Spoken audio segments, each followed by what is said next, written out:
All right, let's take a look back. UFC Denver happened this past weekend. Main event, Rose beat Tracy Cortez. But before we get to the main event, before we get to the main card, Alex, this was not the most entertaining card, not the most boring card. It was kind of right in the middle. Why don't you refresh me on how these prelims went? All right. So starting off, we had Evan Elder and Darius Flowers. They kicked off the whole card of UFC Denver, and with the Phenom, he got kind of caught in the arm, or he caught Darius Flowers in the arm triangle. Second round, just under 2 minutes in, it moved Elder to 2-2 in the UFC. So big props to him. Good for him. Back even. When he came to the UFC, he was 9-0. So he's now, or not 9-0. He was 7-0. Now he's 9-2. So it's looking better for him now. Moving on, Andre Petroski dominated Josh Fremd to earn his 30-27 scorecard across all three judges, which for the amount of fights me and you watch, that's kind of rare. He notched 3 out of 4 takedowns with nearly 13 minutes of control time. Obviously, that kind of begs to the win there. Next up, Luana Santos. She delivered Maria Agapova her third straight loss and her third straight submission loss. That puts Luana Santos on a 5-fight win streak. She's 3-0 in the UFC. Santos got to, going opposite directions right there. Right, big opposite.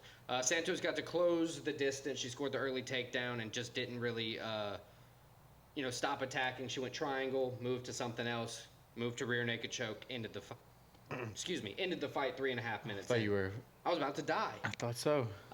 From there, Montel Jackson pretty much one-punch KO Damone Blackshear.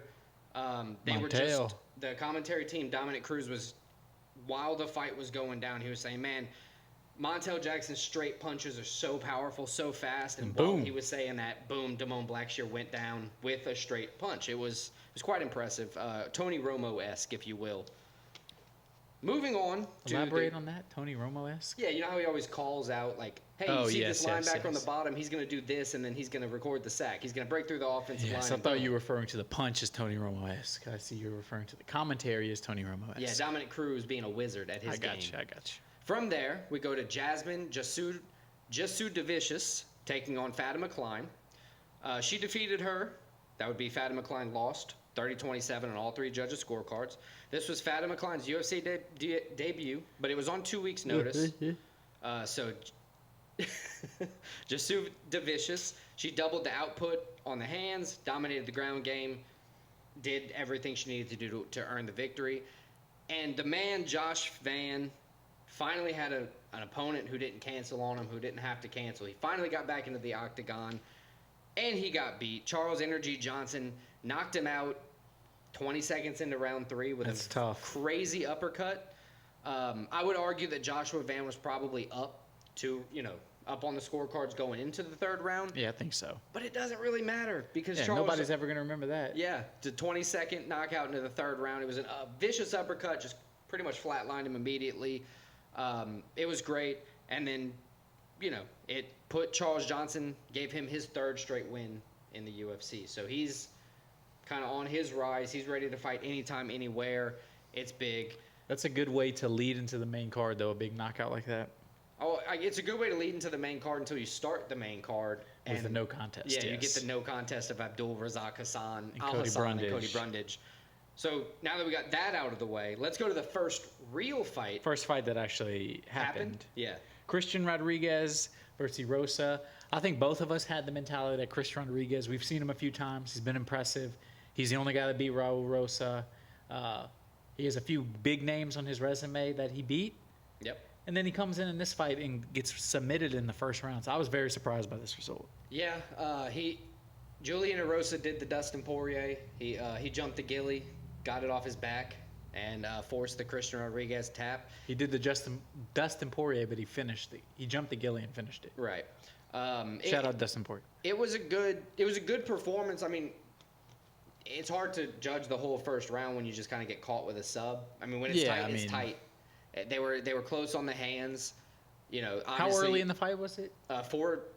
like 11 seconds left in the first round. Yeah, so you were sweating a little bit, but yeah, they were still pretty dry. Relatively dry. You have that same kind of guillotine in the second round, deeper into the second round. They're going to be way more sweaty. It's going to be harder, even harder to lock that in. It's unfortunate for Christian Rodriguez, but let's give the serious props to Julian Erosa. Yeah, it's a big win for Erosa. Yeah, big finish there. I didn't pick him. Obviously, I have to eat my words here. Yeah, neither of us did. I think, I said, both of us were. We've seen big things from Rodriguez, and he just got caught with, as you said, the gilly. So, who do you think would be a good fight next for Julian Erosa? Do you have anything in mind, or you just want me to lay into all my options? Give me some options, and let me choose. All right, I got Andre Touchy-Feely, David Onama, or Sean Woodson. All right around him in the rankings. I like that. They all are, guys that are off of wins. So they're not. They have reasons to want to fight kind of competitors that are winning. Yeah, like one of these guys trying to step up in the ladder. I like Touchy-Feely. I'm a big fan of Touchy-Feely, just in general. But seeing him fight Julian Erosa, I think that would be a good fight. Good matchup, different styles. Let him duke it out. I'll pick Touchy-Feely in my. I like that. Let's move on to the next fight. That would be one of the Bonfim brothers, the heavier one. I get these guys confused so much. All right, so breaking it down real quick. Gabriel Bonfim is welterweight, 170 pounds. Ishmael Bonfim is lightweight, 155 pounds. Which means they probably walk around like 5 pounds away from each other. Realistically, yeah.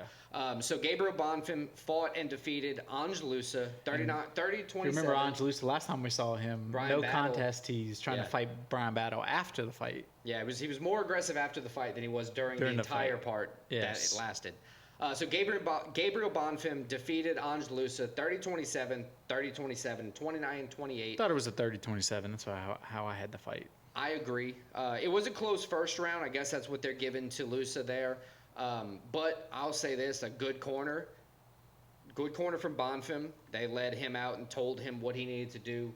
They helped him move into the second round, and then his timing got better pretty much immediately. He found his rhythm, he found his timing, and from there, the beginning of the second round on, he took control of the fight, and it was really his fight. Yeah, good fighters are coachable. They can listen to their coach's advice and adjust, and that's exactly what he did. As you said, he got better as the fight went on. Yeah, I mean, well-deserved unanimous decision win. Yeah, Ange Loosa was forced to just he was forced to shoot takedowns a lot of the time, 4 out of 13, so Bonfim was able to stuff 9 takedowns while throwing 232 strikes.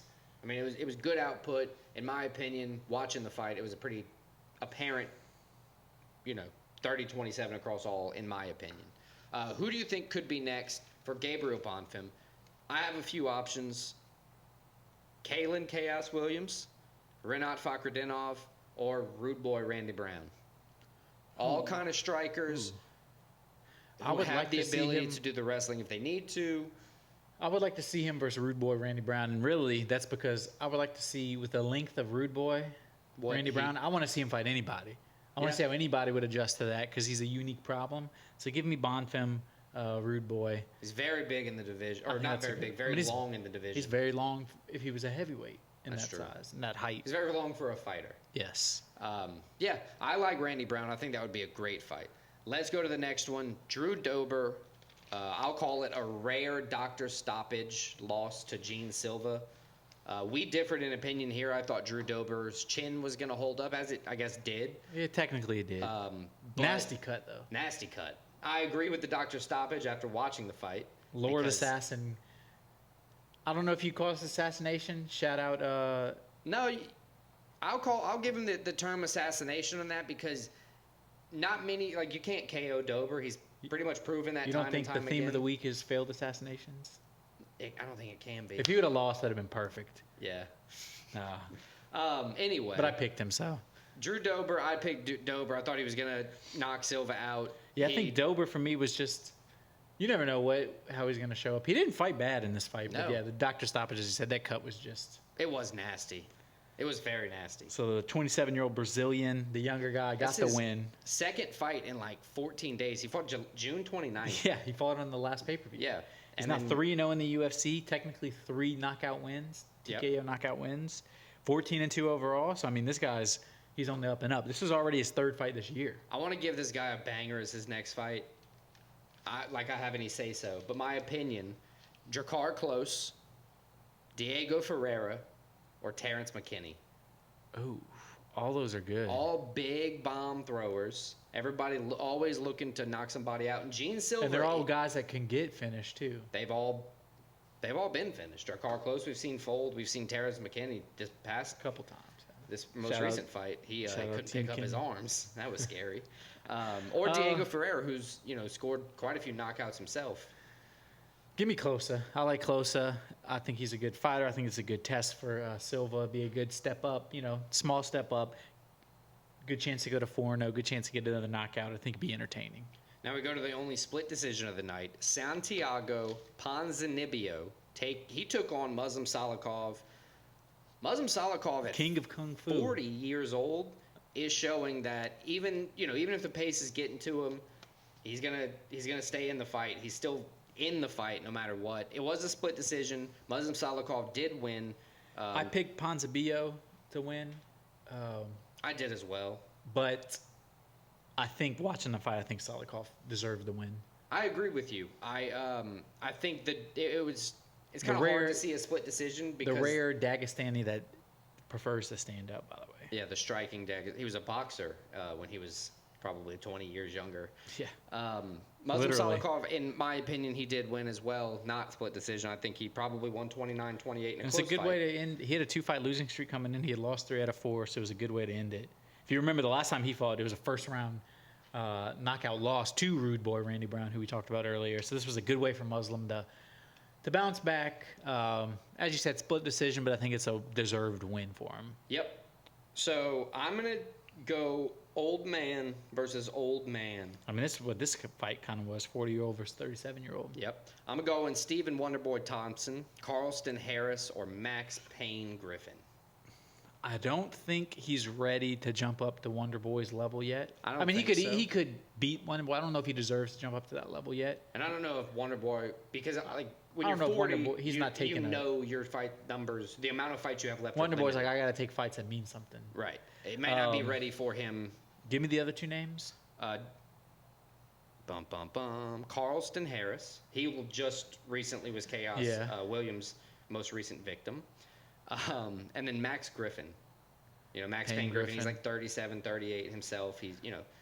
He's one of those guys who's just a banger. He wants to Give fight. me Payne Griffin. I think Salikhov, although he ended his losing streak, ended 3 out of 4 losses. He still needs to get a couple wins to kind of get that momentum.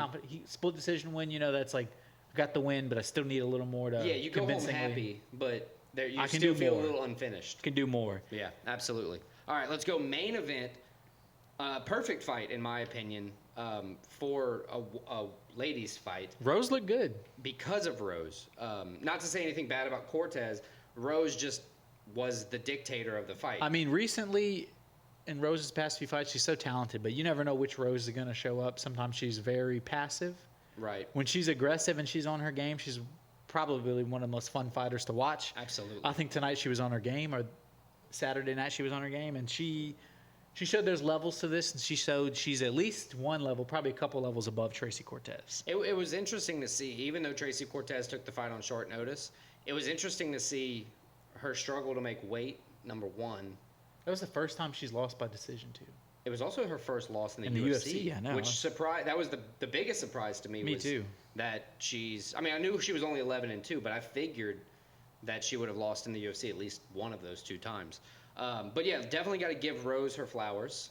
But she was definitely prepped for Macy Barber, which I would say is a way tougher opponent than Tracy Cortez at this point. Yes.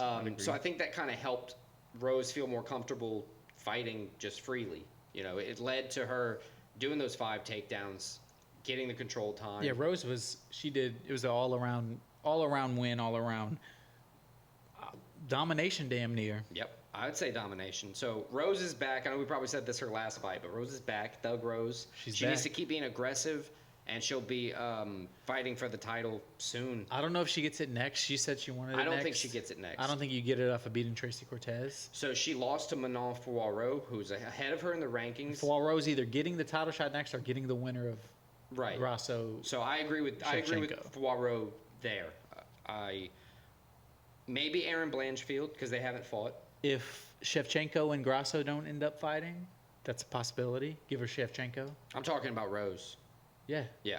I'm talking about Rose. Rose. fighting Shevchenko if Grasso Shevchenko doesn't happen. If Grasso fights Poirot next, you have Shevchenko to needs a fight, so Shevchenko Rose. Right. Winner gets the Because title shot. Rose isn't the fighter who's just going to sit around and wait. She's going to fight somebody in the meantime up there in the rankings. The other option I have is once Macy Barber gets healthy. You know how I think that's probably the one to make. You have Rose who just fought a 25-minute fight. She took damage, whether she took a lot of damage or not. She's still going to be on medical leave for however many months, which gives Macy Barber some time to get back.